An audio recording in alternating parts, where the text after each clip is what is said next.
My name's Jennifer Birmingham Lee, and my husband Will and I are both actors. My name is William Lee, and I'm on a show called The Good Doctor right now for ABC. Lived most of my life here in Los Angeles, kind of living in fiction. But over the past couple of years, our lives became very real. My son had just had his 3rd birthday. Happy birthday! Oh, look at these guys.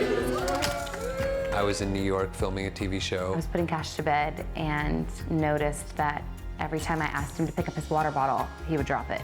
So I just kept prompting him to do different things, and he couldn't do anything with the right side. I got a phone call from my wife, and they were headed to the emergency room. I did a CAT scan and said, looks like he's had a stroke. And she said, you have to come home.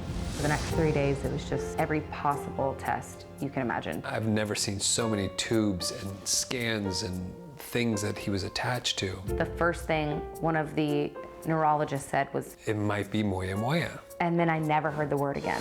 They sat us down and said that he has a thing called CNS vasculitis. They were very confident. And that the only way to treat that was with chemotherapy. It's torturous. The drip comes in, and then you sit there for essentially 11 hours with a 3-year-old who can't move. He used to just fight it, and he would just... That's hard, you know, to know that he knows it makes him feel bad. The process was about 7 to 8 months. And then he had his 2nd stroke. They told us that they wanted to now double up his chemo.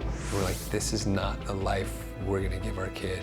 At least we're gonna go down swinging. I'm now working on a second opinion, which in turn led me to a meeting with a neurosurgeon. He said, it could be moya moya.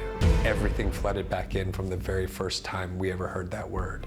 Moya moya is your vessels in your brain start collapsing one by one till you have no more blood flow to your brain.